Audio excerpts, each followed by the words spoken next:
Hello hi అందరికీ welcome to my channel. ఈరోజు నేను పెసరపప్పు కాంబినేషన్తో బీరకాయ పప్పు చేస్తున్నాను. టేస్ట్ అయితే చాలా బాగుంటుంది అండ్ చాలా హెల్దీ కూడా. పెసరపప్పు కదా, దానికోసం ఈ గ్లాస్తో ఒక గ్లాసు పెసరపప్పును ఒక హాఫ్ అన్ అవర్ ముందు కడిగి నానబెట్టి తీసుకున్నాను. అలాగే ఒక పావు కేజీ బీరకాయలు, మీడియం సైజు ఒక 4 టమాటాలు, మీడియం సైజు ఒక ఆనియన్, ఒక 4-5 పచ్చిమిర్చిని కూడా శుభ్రంగా కడిగి ఇలా కట్ చేసి తీసుకున్నాను. ఇలా కట్ చేసుకున్న వీటన్నిటిని ఈ పప్పులోకి వేసుకోవాలి.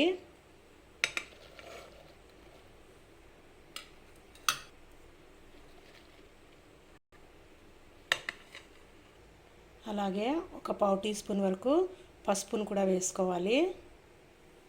కారం మీరు తినగలిగినంత వేసుకోండి. నేనైతే 1.5 టీ స్పూన్ వేస్తున్నాను. పచ్చిమిర్చి కూడా వేసాను కదా, మీరు ఎంత తినగలరో చూసి వేసుకోండి. అలాగే ఇందులో పప్పు ఏ గ్లాస్తో తీసుకున్నామో అదే గ్లాస్తో 1.5 గ్లాస్ వాటర్ కూడా వేసుకోవాలి. ఇందులోకే ఒక 1 టీ స్పూన్ అంతా ఆయిల్ కూడా వేసుకోవాలి. ఇలా స్టవ్ ఆన్ చేసుకొని కుక్కర్ని స్టవ్ పైన పెట్టేసుకొని 2 విజిల్స్ వస్తే సరిపోతుంది. ఎందుకంటే పెసరపప్పు కదా, తొందరగానే ఉడుకుతుంది. ప్లస్ అది నాని ఉంది కాబట్టి 2 విజిల్స్ సరిపోతుంది. లిడ్ క్లోజ్ చేసుకొని 2 విజిల్స్ రానివ్వాలి మీడియం ఫ్లేమ్లో. కుక్కర్ విజిల్స్ వచ్చేలోపు ఒక చిన్న నిమ్మకాయ సైజ్ అంత చింతపండు నానబెట్టుకొని ఇలా రసం తీసి పెట్టుకోవాలి. అలాగే పోపు కోసం ఎండుమిర్చి, వెల్లుల్లిపాయలు, జీలకర్ర, ఆవాలు, ఇలా కొత్తిమీర, కరివేపాకు కడిగి సన్నగా కట్ చేసి ఇదంతా సిద్ధం చేసి పెట్టుకున్నాను. 2 విజిల్స్ అయితే వచ్చాయి. స్టవ్ ఆఫ్ చేసుకోవాలి. ఒక 5 మినిట్స్ ఆగి లిడ్ ఓపెన్ చేసుకోవాలి. మూత తీసుకున్న తర్వాత రుచికి సరిపడా సాల్ట్ వేసుకోవాలి. సాల్ట్ వేసుకొని ఒకసారి బాగా కలుపుకోవాలి. చూస్తున్నారు కదా, పప్పు అయితే చక్కగా ఉడికింది.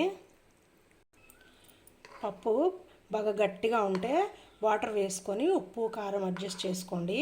నాకైతే హాఫ్ గ్లాస్ వాటర్ పట్టింది. హాఫ్ గ్లాస్ వాటర్ వేసుకున్నాను నేను. పప్పుని ఇలా రెడీ చేసి పెట్టుకున్న తర్వాత మళ్ళీ స్టవ్ ఆన్ చేసుకొని పోపు కోసం గిన్నెను పెట్టుకోవాలి. ఒక 3 స్పూన్ల ఆయిల్ వేసుకొని ఆయిల్ వేడెక్కిన తర్వాత జీలకర్ర, ఆవాలు వేసుకోవాలి.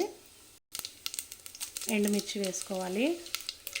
ఇలా సన్నగా కట్ చేసి పెట్టుకున్న వెల్లుల్లిపాయలు కూడా వేసుకోవాలి. మీరు మీ ఇష్టం, కట్ చేసి కాకుండా క్రష్ చేసి కూడా వేసుకోవచ్చు.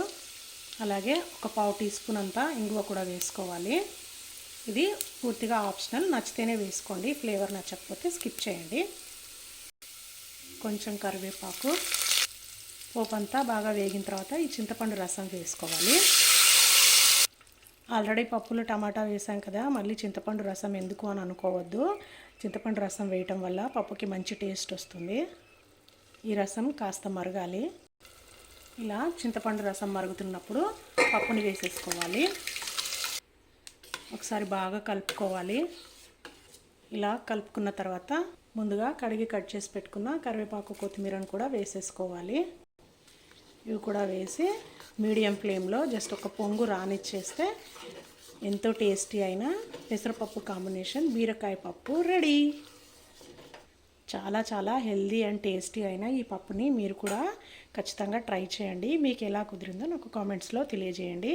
మరొక హెల్దీ రెసిపీతో మళ్ళీ కలుద్దాం. అంతవరకు బాయ్.